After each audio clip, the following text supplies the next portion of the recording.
Hello, all you hardcore boxing fans out there. How are you doing? It's Big P here. You know, don't you? You know. I'm the voice that hardcore boxers love, or hardcore boxing fans love. Not about boxers. Well, a few like me, but more hate me. But that's good because it means I'm doing my job. Right. Today, I'm joined by my good friend Carl from Essex. How are you doing, Carl?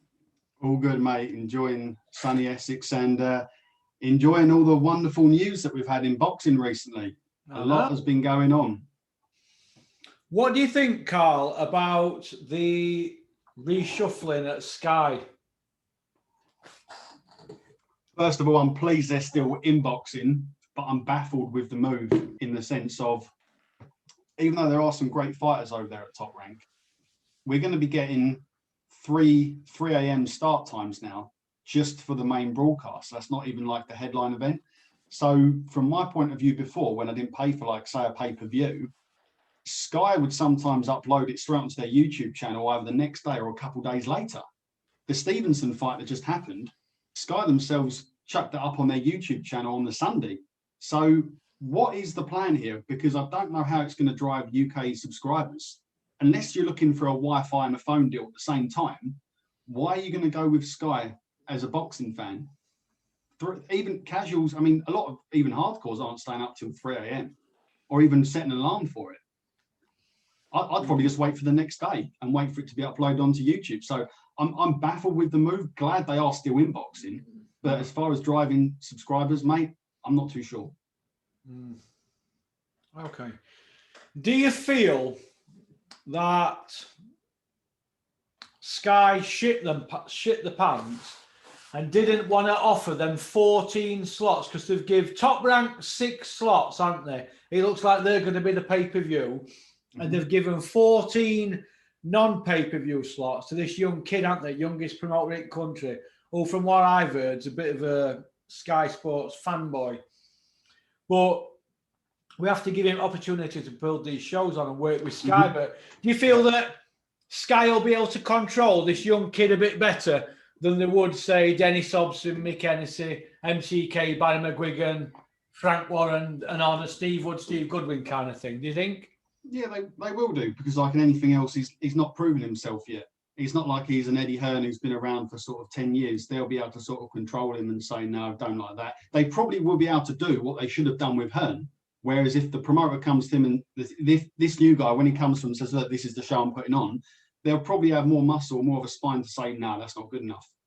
You know, but on the flip side to that, like you said, he's brand new. You've got to expect some of the shows not to look fantastic to begin with. He's got to build his stable, so he needs some time.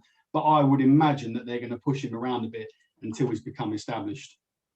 It's like in any job. Until you've proven yourself, there's always a chance that someone above you or the boss above you is going to say, right, this is what we want and this is what we're going to get. End of. So I think we just need to give him a bit of time. Hopefully he does well. But yeah, I think Sky will do what they should have been doing with Hearn the last few years and doing what we call quality control. It's a bit late in the day now for them to be talking about quality control. Have you not? They keep using that lately, don't they? They do. But it's, like I said, I mean, I'm glad at least actually they've not put all of their eggs in one basket, so I'm going to give them a bit of credit for that. But it's just a shame that obviously the biggest fights that they've signed a deal with, Top Rank, it's just going to be sort of playing at the unfriendly hours. But hopefully this new guy can show us some good stuff on UK soil. So exciting times ahead. I don't know about that. Do you feel that Eddie was still trying to sort of keep one foot in the door with Sky in the last few weeks kind of thing, you know? And then all of a sudden it looks like he's had it fully shut on him in the last few days, hasn't he? Yeah, well, he's definitely been trying to not burn any bridges, because he's done a lot of interviews. I mean, you can't get away from Hearn at the minute, but he's obviously been saying that he's still got a great relationship with him. And obviously we know that he's still got part of his assets still with Sky in the form of Joshua. Dylan White looks like he's on the fence, but he probably looks likely to zone. So we know that he can't ruffle too many feathers over there with Joshua. So, and look, I get it. There's no need to burn any bridges. But yeah, I think if it was up to Hearn, he would have still had the door sort of half open without fully committing to the zone. But it's gone too far now. Obviously, the stuff that he said recently about Sky just weren't going to give him the budget and he needed to go to the biggest broadcaster on the planet. I can't see him ever being able to go back, but they'll still be on sort of business. They still have a business relationship for the sake of Joshua, the way I look at it. Yeah, yeah, it's going to be interesting to see how it all pans out. But do you feel that if it doesn't work out well for DAZN and Sky are working well with this other guy and that Top Rank, do you think there'll be a way back for Eddie at Sky at some point? I think potentially. Like I said, I mean, he's not burnt any bridges yet. I mean, I don't know how far. I know there's a 5-year deal with DAZN, but I just don't know how far or how long they can run this current model for until someone says, we're not making any money here. I mean, we know that £2 subscription is going to go up at some point. Yeah. I've heard it's going to be looking roughly around sort of 10 quid a month when it does. But even £10 a month, I mean, that well is going to dry very quickly. I mean, until they start doing big events and pay-per-view events, that model can't sustain itself, surely. Mm. And what about Bean and Co?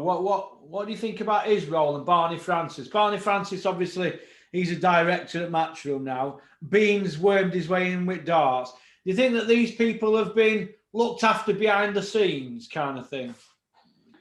Well, Scary Bean was doing multiple jobs on Saturday night. He's actually become the jack of all trades. He was actually presenting and he was doing the commentary, which that must have been a first. I mean, he normally doesn't start commentary duties until about halfway through the night. He was commentating on every single fight with Macklin and he was doing the presenting with Nelson. Auditioning to keep at Sky, wasn't he? Yeah, no, he's definitely got even more comfortable than he was. If there was any hope of Bean going, that has been completely shredded, in my opinion. He's there to stay, and I think if anything, he'll be going up the ladder. You're joking, mate. Oh, dude, I'm not seeing anything else to suggest otherwise. Attention, all you boxing fans who have got Sky subscriptions, cancel them, or you'll be getting a visit off the Porkser. Cancel your Sky subscriptions now. Do it now. If Bean stays, cancel. I'm calling all you hardcores. Cancel your Sky subscriptions because the Dennis Nielsen of boxing must be gone. And the commentary is not going to get any better, I'm afraid. The best quote of the evening Saturday was on the Joe Laws fight, where in round 3, Scary Bean said that Joe Laws was born 14 weeks premature, so he's been a survivor all his life. Dude, what the hell? Enough, please, enough. Just talk about the 34 minutes worth of fighting that we may potentially get in the ring with all these fights, and please, that is it. Please leave the baggage and the backstory at the front door. Just don't talk about it. But I thought the cut-off point was 12-week, wasn't it, for a baby to be premature? Because I was 8-week premature, me. I thought the cut-off point was 12-week, is it? That's one for someone to have a little Google on. I think that's a fair question, but that's what Bean said. Do you know what? It's probably 4 weeks or something. Do you know Bean? Right, listen. Did you hear him the other week going on about that box? He says that he's just showed me the design of his next tattoo. He's having a spider's web on his elbow. That just goes to show how little there is to talk about some of these fighters. And if that's the best they can come out with, I don't know how we're supposed to get excited for some of these prospects. What about that one that went? What about that one that went camping at Peak District? Yeah, he loves the outdoor life. You know, he was camping, Matt, last week in the Peaks. What about Josh Waddington's stamp collection? That's got to be the best one of 2021, surely. Nothing beats stamp collection. No way. But yeah, that's it now. I think it's going to be. I hope that when it officially moves over to, and that's what was weird. I didn't stay right for the end of the broadcast, so hopefully someone can confirm. There was nothing about mentioning it was like the final show with Matchroom. There was no sort of big finale thing. If that was the last show, well, it is technically the last show. That was not a good show to go out on, in my opinion. There didn't seem to be any talking about, the last 20, 25 years. Everything was about Top Rank. They even done an interview with the director over there in the States. It was really baffling. And like I said, the undercard was shocking. The main event was obviously heaped in controversy for other reasons. And yeah, the commentary was as cringeworthy as always. So yeah, really, really poor last show, I thought. Should have been a lot better than that. What do you think? It might have just been Hearn's middle finger. He might have just been trolling them on the last show. I don't know. Did Hearn do an interview after? Hearn, I don't know. Like I said, I think I literally switched off after Ritson finally got stopped. So someone might be able to confirm that. But throughout the whole broadcast, I didn't see anything of them mentioning it was Matchroom's or their Matchroom's last show. How ironic, wasn't it, that Francis Warren signed that Ponce, Jeremiah Ponce, and he beat Ritson, and that was Eddie Hearn's last fight on his last show. He got beat by a Warren fighter. So well done, Francis. Yeah, I think Bricktop will be having a little chuckle to himself, won't he? But that was a severe beatdown. I thought that was a 10-round beatdown. That was shocking. Do you feel that the Geordie Golovkin that Eddie were hyping him up as went the same way as Josh Kelly? Like, you know, with all the hype Eddie gave them. Mm-hmm. And do you think they're doing the same thing to Conor Benn now? Oh, massively. I mean, since Eddie Hearn was having his little barbecue yesterday at the back of in Baz's back garden, and it was every video I saw on YouTube. It was basically the Conor Benn show, and he's basically saying that he'll be fighting for a world title within 5 fights by 2022, which my jaw just hit the floor when I heard that. So, and Eddie Hearn has basically admitted as well that he hasn't been in a 50-50 fight yet, nor will he, because his numbers are so good. So that's from Eddie Hearn's mouth, and Bazza basically backed that up as well. Who's not been in a 50-50? Conor Benn. Oh yeah, we know that.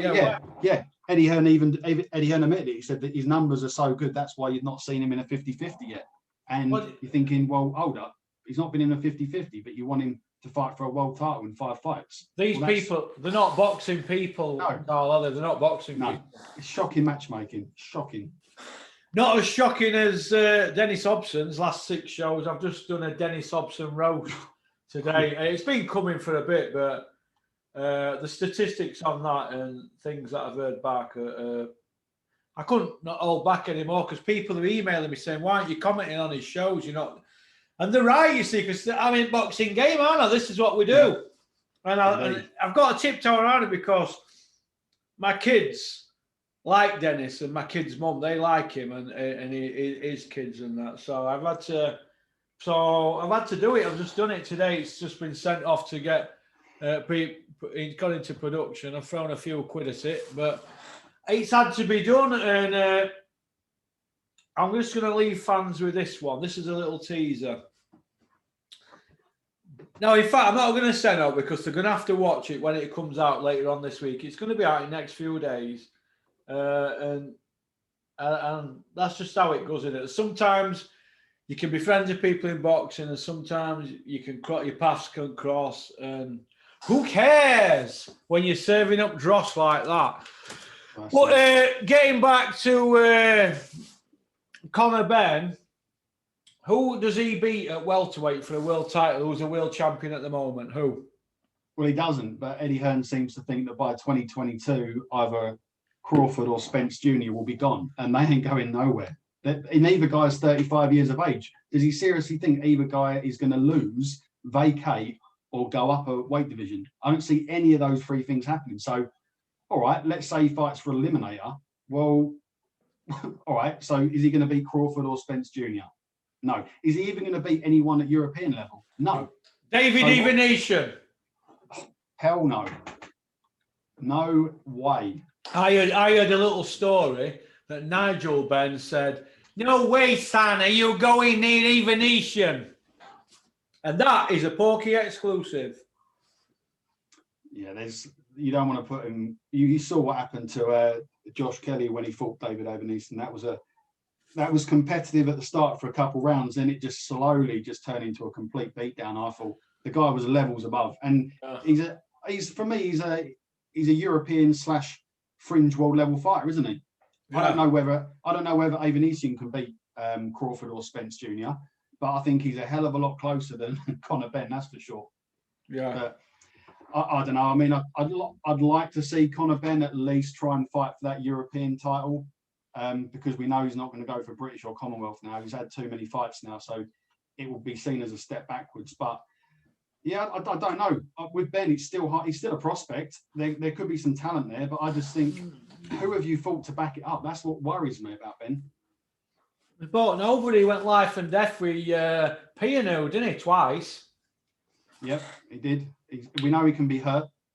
So what happens when he goes up against the bigger guys? Because there are some big guys at welterweight. Even Marco, who's still a prospect, he's huge compared to Ben. He'll not be bothered. He just wants to get paid, doesn't he, mate?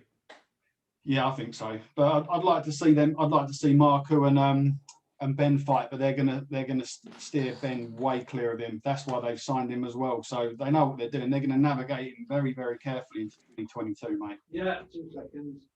Yeah, I agree with what you said there. I agree wholeheartedly.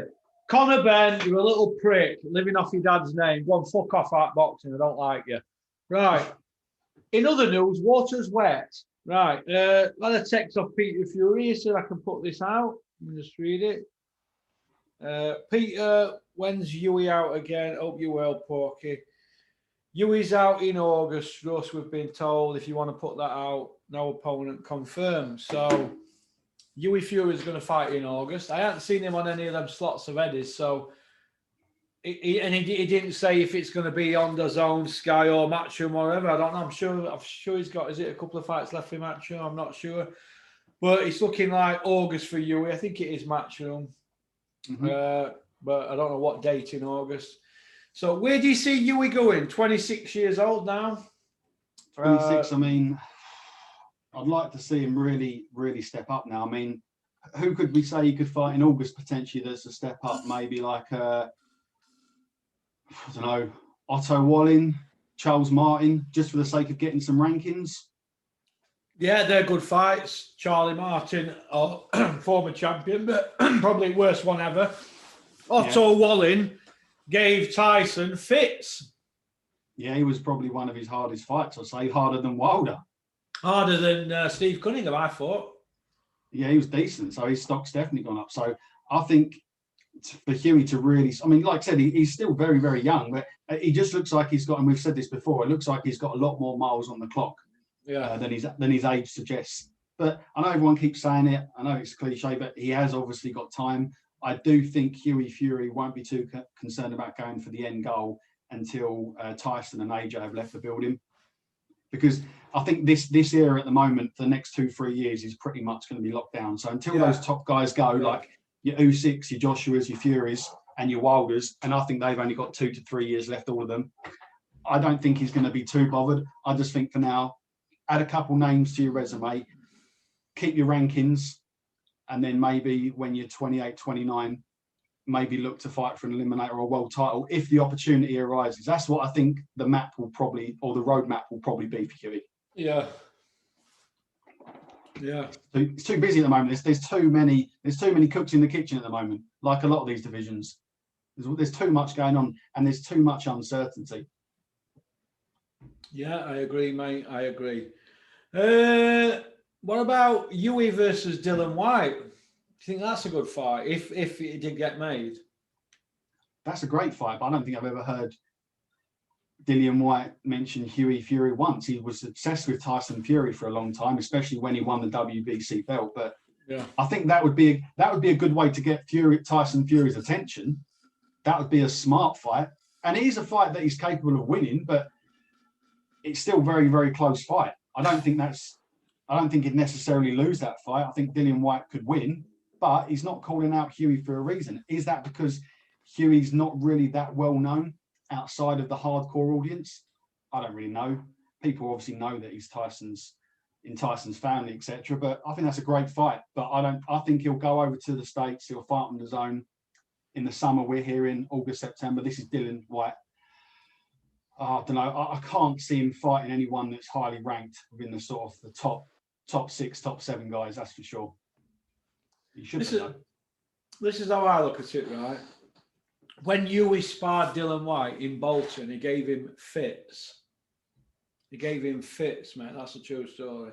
So, as far as I'm concerned, Dylan White must think, you know what, that's an hard night for me, chasing Huey around. Mm. And he knows Huey's tough as hell. Yeah, Huey's never hit deck as a pro. No. Or amateur. Serious chin. Yeah.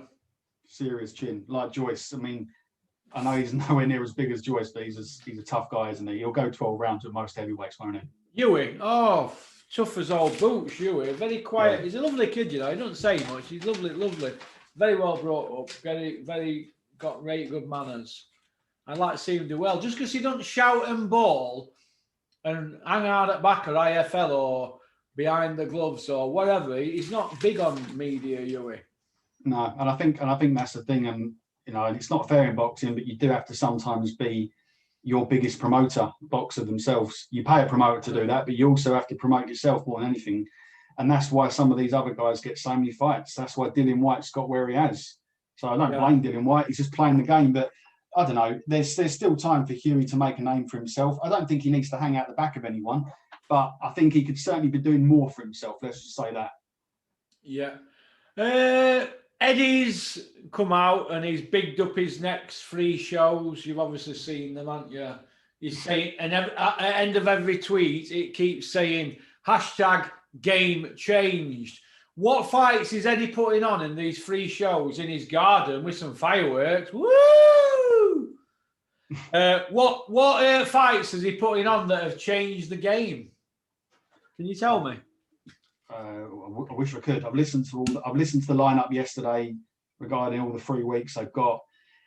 Individually, there's some good fighters that are going to turn up there. As far as opponents are concerned, there isn't anything that really jumps out to me, if I'm being totally honest. Some of those fights would be fine on a normal Saturday night card if they were on the undercard. But a lot. I mean, there's the week 2, I think it is. There's that Kid Galahad fight for the IBF title. I don't want to go anywhere near week 2 as far as fight camp's concerned. So I might just take a night off from boxing on that night because the main event isn't going to do anything for me on that one. Yeah. And then you've got Conor Benn on week 1. And then I think, who's week 3? I think it's Buatsi, who we're told is having another step up. We've been told that, I think, the last 2 or 3 fights for Buatsi, but I've yet to see really him stepping up against anyone. So I don't know. I mean, we'll have to see what Eddie does. I mean, he promised a lot of NHS workers tickets, didn't he, last year for this one? So let's see how many NHS workers turn up for this one on a freebie. Yeah, he said 200 tickets for every show, didn't he, for NHS? Opie sticks to his word on that one. Well, 1,000, he's allowed 1,000 in his garden, right? He's charging £750, and for that, they get vol au vents and champagne. Now, there's 3 shows, 1,000 tickets each show in his garden. That comes to £2,250,000. And for that, they'll have shelled out, obviously, champagne and a bit of food and that, and what bit of waiter service. So you could probably say that they're going to pocket well over £2 million there. Probably 2.2 million. Probably going to shell out 50 grand for everything, right?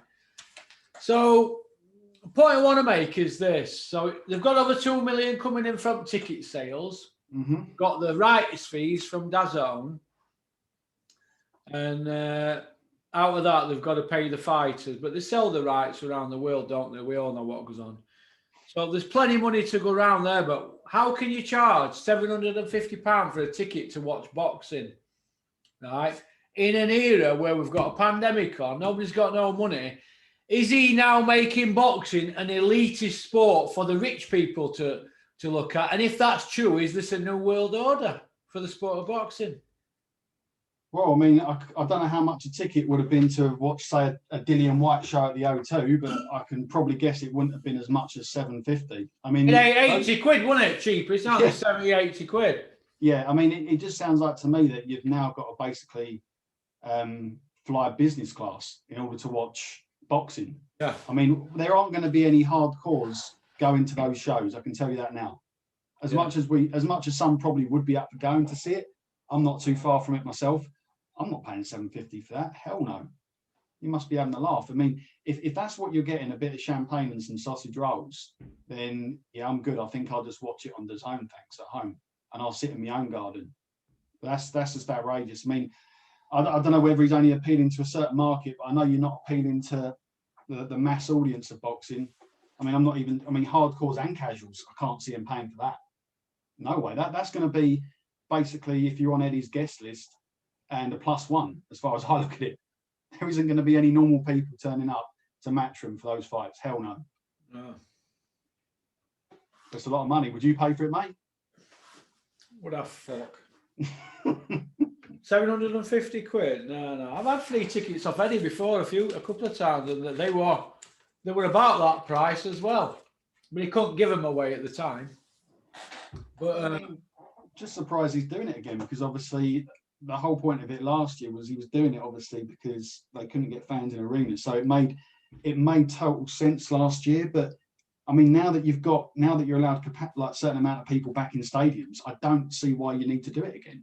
Why can't you just have 3 weeks worth of fights at normal arenas and let more fans come back? Oh, I know why, because those tickets would be less money. But I don't know. It's Eddie Hearn doing his typical sales bit. Baz is absolutely loving it. Well, he's probably not loving his lawn being torn up again with a boxing ring. But yeah, it's just a shame, because like I said, I'd be up for going to see some of these shows like in normal arenas, but I'm not paying 750 notes to sit in someone's garden. Even if I had the money, I don't think I could justify that. well, 1,000 people are. Yeah. And it'll be corporate people, people with money want it. Of course it will, yeah. Most of them, it'll be like, look, we know Eddie Hearn wants to control everything now because Matchroom are doing 100% of the production. So I don't believe if someone was to tell me that he's not controlling who's on that guest list, because he wants to know everyone who's going to be coming through those gates. And in all fairness, if it was at my house, I would within reason. But there's no way he's not going to know a percentage of people that are already going to have those seats. No way. Yeah. Okay. Dave Caldwell's done an interview with James English. Caldwell's back again, is he? With a sermon on James English channel. Is it the one regarding, I've only seen one recently, regarding the Ritson stoppage? Is it that one, or is it another one he's done? No, this is one with James English. He's got quite a big channel. Is it true, though, somebody said to me, Porky, is it true that Dave Caldwell rings the South Yorkshire Police off headquarters up and admits loads of crimes just so they'll interview him? Brilliant. Taken into consideration. They're called TICs, aren't they? Brilliant. Do you know what was in this interview then? What was happening? What was the sermon about? I had to turn off halfway through. It's Caldwell's life story, innit? A sob story, rags to riches, the same old. What's it called? The Dave Caldwell success story or something it's called, or something. Fucking hell. God. I don't know, but some people, if they're a bar of chocolate, they just love themselves, don't we? Dave, you need to go see Chris Smedley. He wants to see you about something, Dave. Go and see him. All right. Go and see Chris. Go and see Chris or his sons, because they'd love to see you. Well, where does Caldwell's loyalties lie now? With Sky or with DAZN? DAZN, innit, mate? He's a DAZN man. His fighters have signed a DAZN deal, haven't they? All of them. Oh, I mean, Bellew will definitely be with him as well. I mean, Bellew's at barbecue as well. Yeah, Bellew's a DAZN man. Bellew's team DAZN. He's got Jazzy Dickens in with Kid Galahad, which is actually a good fight, actually, but Galahad beats him, I think, comfortably on points. But I hope Yazza Dickens wins, and I'll be cheering for Team Yazza. But I think that Galahad's too well schooled, and he's got such an hard style to beat. He's very well schooled. Oh God, yeah, it's an awful style. But I mean, the Warrington fight was fairly close. You could see that wasn't a pretty style to fight against. But yeah, I mean, like I said, I'm not too interested in Kid Galahad. I know it's for a world title. For a world title, which is good, but I don't know. It's done nothing to excite me before. I've got to be honest. Saw him fight Josh Whalen. He just didn't want to engage with Josh. He's always like, he might come in, score with a jab or two, and then go missing for the rest of the round or tie you up. And it was frustrating for Josh having to hunt him down all night. And that's just how it goes, isn't it, I suppose? Yeah, sometimes styles don't always gel, do they? So we spoke about the 750 quid a ticket fiasco, and really it's poor from Hearn, that, innit? Very, very poor. Indeed. Eddie being a game changer. Let's finish up on Kirtland Lang. What do you think to Kirtland Lang? Yeah, well, sad news, wasn't it? You know, I think I only was introduced to him when I started getting into boxing, maybe sort of about 5-6 years ago. I've managed to watch a few of his fights since being introduced to him. Another legend who's left the sport, achieved a lot. Obviously, you've mentioned it in a few videos about how well he was known for in that shock victory he had in '82. Yeah, Detroit. And just another legend who's left the sport, and what a legacy. I mean, do you think we'll ever see someone like him again? No. What I'm angry about Kirtland Lang is he didn't make the full use of his talents, because he beat Duran that night in '82 in Detroit on a Don King show, I believe, and he then went missing.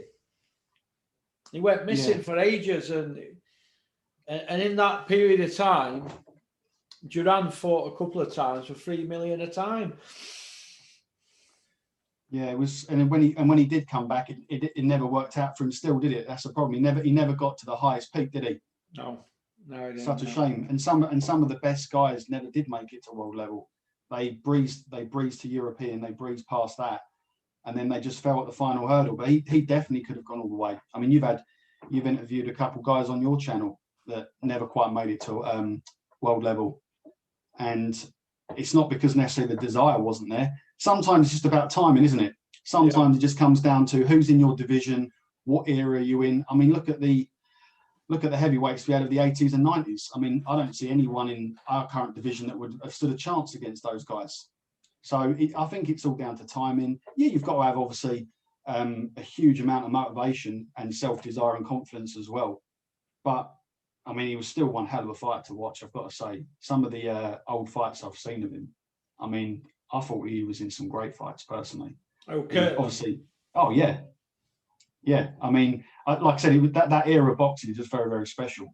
Yeah. And I can't even think of who I could compare him to, because I did find he was a very unique character. There's not enough characters now. I think that's the thing as well. I know sometimes we get obsessed with characters and backstories, etc. But it's all part of the package, isn't it? And he certainly ticked a lot of boxes, I thought. So yeah, you know, another legend gone. But what a career, right? Yeah. Absolute legend. I mean, who would you compare him to in that era, as far as sort of styles? If you could think of someone. Well, he had that shuffle sort that he did because of his foot, didn't he? His foot was square on, wasn't it? Because didn't he hurt his leg when he was a young lad?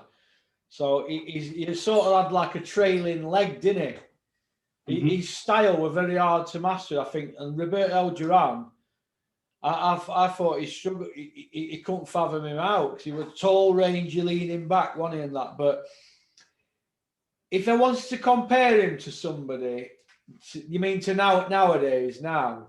Yeah, definitely. I don't know who I'd compare him to, but they're saying Conor Benn's going to fight for a world title. Well, Kirtland Lang never fought for a world title. Mm-hmm. Would Kirtland Lang dust Conor Benn? Come on, absolutely. I know, exactly. That's where we're at now. And this is what I just said in that video I've done with Dennis. What we're being served up now is utter dross. And the reason I know this is because I've gone back years on BoxRec and I've been looking at Eddie Hearn's shows, Mick Ennis's, Dennis's, everybody's, and they're all going down like that, and we're accepting dross. Go and look at the right-hand side on shows on BoxRec. Click event on BoxRec and it'll take you to find the person who's fighting, and on the right-hand side it'll say click event, bout, or Wikipedia. Click event and look at on the right-hand side all the losing records.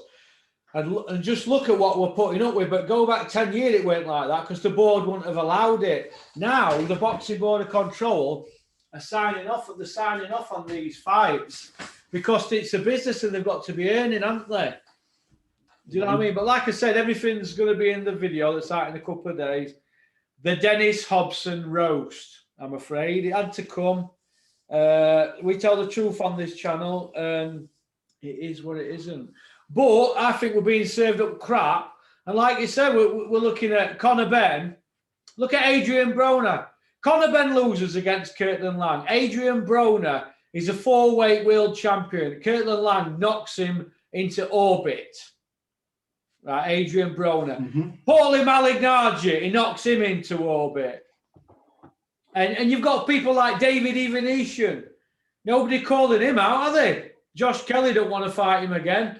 Conor Benn's not calling him out. They're going a different route. Conor Benn's dad saying, stay away from him, San. Stay away from him, San. I know because I've heard back.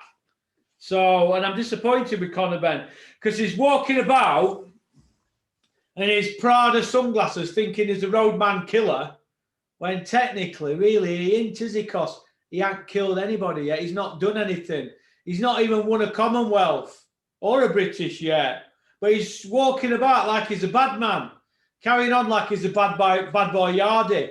And he's not a bad boy Yardie. He's a little silver spoon boy. That's all he is, living off his daddy's name. Well, that's the danger as well. If he's already skipped a couple levels, if he skips European, and let's make the assumption that he will do, if he's going to be fighting for a world title within 5 fights, then what is the next level after that? An eliminator? Well, with who? I mean, that is just dangerous. Something is going to happen. Unless I know Hearn says it's been mapped out very carefully, and I'm sure it has. But who is going to be that last guy that he fights before he then fights for a world title? And we're going on the assumption right now that it's going to be for a vacant belt, or it's a champion who isn't Spence Jr. or Crawford. So let's work on that assumption. Vacant belt and Crawford and Jr. aren't the champions. Who is he fighting in that eliminator before he goes in for that? Because that scares me, whoever that's going to be. Yeah, listen, Conor Benn is an accident waiting to happen. He'll end up getting in with somebody like Sean Porter, somebody like that, and he'll end up getting put to kit. And that's their golden goose gone. They're building him up as the next Anthony Joshua, you can tell. You've got to be kidding me. You've got to be kidding me. Bazza and Eddie have been talking about numbers relentlessly at this barbecue in the last 24 hours, and you can tell Eddie is obsessed with numbers. The fact that he's actually saying it, he's saying what we all know, that he's not been in a 50-50 because his numbers on Sky have been so good. He will be navigated. I mean, I'm not saying Joshua had some fought some good guys on his record. I'm not going to deny that. But Conor Benn has not fought anyone that Anthony Joshua has. So I've got to give AJ a bit of credit on that one. But Conor Benn is going to be very, very well navigated. And they're going to swerve Avanesian, I know that. But like I said, who he fights in that eliminator fight, that's scary. And what about Conor Benn's opponent, Grenius or something, or whatever it's called? The guy who's fighting, is it the guy who fought Broner? Yeah, I think he's got about 8 losses. But he's I think it's about 8 losses. But I mean, according to Hearn, he's a step up from Vargas. I mean, to be honest, most people would have been a step up from Vargas. I mean, what does that tell us about his opponent? Vargas lasted 1 round. Most people at welterweight will be a step up from Vargas. They're treading water with Conor Benn, just keeping him out there winning. That's all they're doing now, getting passable opponents so he can keep winning. He's not doing anything, is he? I mean, why don't O'Hara Davis step up to 147 and break his jaw again? That's not a bad fight. I like O'Hara Davis. I'd like to see him fight Conor Benn and punch him all over, because Conor Benn is annoying me at the moment. I was a Conor Benn fan, but way he carried off with that Marco were disgusting. Strutting about like that, thinking he's a bad man. Do you know what I mean? That was embarrassing. I'm trying to think of that other guy who's ranked in WBO. Michael McKinson. I didn't be up for that fight. Why don't you fight him? He don't mention him, does he? I'll be up for that fight, and he'd get a WBO ranking as well. Conor Benn. He was blabbing off to Marco yesterday at Uncle Eddie's barbecue that he was ranked in all the governing bodies. Well, he's not ranked in the WBO. No, he ain't. So Conor Benn don't even know what he's talking about. So he needs to start doing some research and look at where he's actually ranked across the governing bodies. Yeah, but do you know what? He's clean up domestically, or at least have one tear up domestically against McKinson, who I think is a decent operator. And then, do you know what? All right, go from there. But who's he fought domestically with a pulse? Yeah. Exactly. That's what I was thinking as well. No one. I mean, there's some, if he went up a weight division, as an example, there's some great fights there domestically. Cheeseman, Fowler, Fitzgerald. It's almost a shame that he is at that weight division below, because there's some great ones just above, isn't there? Yeah. But we'll see. World champion in 2022, according to her. And let's see what happens. I don't think he wins the world title unless Errol Spence gets drunk and rolls his car again and ends up brown bread. Yeah.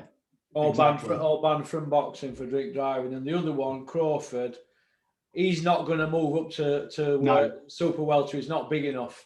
No, and because the main reason as well, I think, is there is that, but I think he's going to wait for Josh Taylor to move up, and they're going to have a tear up. Does Josh Taylor beat Conor Benn at 147? God, that would be an assassination. That'll be a bloodbath, wouldn't it? Yeah, I mean he's the king of that weight division for obvious reasons. So no one's, but Ritson wouldn't have been ready for him, would he? And he was just in a final eliminator. So what was that about? Ritson against Conor Benn. What about that? That's a decent fight. Yeah. I think that is actually probably going to be one of his most competitive fights yet. Ritson is tough as boots, providing you're not hitting him to the body, as we saw on Saturday. But Ritson's a tough guy, big respect for him. I'll tell you what, if those guys were just at different weights, that's a great Saturday night fight, that. Yeah. And he'd get a bit of respect for fighting someone like that. He would, yeah. Because he would. You're stamping your authority domestically, and you're making a name for yourself here. Well, he is making a name for himself, but in the wrong way. So, yeah. I don't know, mate. I think after Saturday, there will be a bit of a reshuffle, especially with Ritson. I can see everyone going different ways because, like I said, there's just too many champions in these certain weight divisions. There's just not enough room for everyone, is there? I can see Jaffa getting Ritson to go to Frank Warren, me. Do you think? Yeah. I don't think they've been treated correctly by Eddie Hearn, personally. Well, no, I mean it was the ref on Saturday was getting absolutely abused online on social media. The root cause of it all was the judges in the Vasquez fight. Yeah. That he should never have been put in that position to be. I mean, he's not won at European level, so why is he going into final eliminators? There's levels for a reason, and like I said, the root cause of it was the Vasquez fight. I mean, I'm sure Vasquez would have got beaten up by that guy as well because that guy was tough, that Argentinian guy. But judges and refs are there to protect everyone, right? You're not just writing scores on a card. You know, you've got to be honest and truthful and say, look, if we let this guy go up to the next level, he's going to get found out, isn't he? Mm-hmm. Just a shame. But see what happens. Good luck to Ritson. I've got big respect for him. I think he's a tough guy, but he'll be back. Yeah, he will be. He's a good kid. Definitely. Okie dokie then. Well, listen, thanks for coming on, Carl. No worries, mate. Hope you're well. Good seeing you again. Have a great Tuesday. You too, fella. Speak soon. You take it easy. All right. You take care. Cheers, mate. Bye. Bye-bye.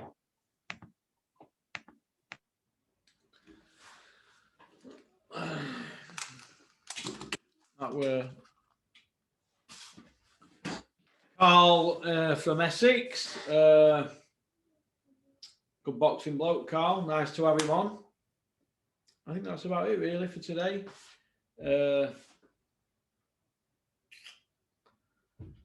I think I'm gonna go get some lunch. Soup of the day, I think, up at Breck's up here, Rotherham. So peace out, keep on trucking, keep supporting boxing. Thank you for joining the members area, all you new members that joined in the last couple of days. Thank you for liking and subscribing the video and leaving a comment. All right. Peace out.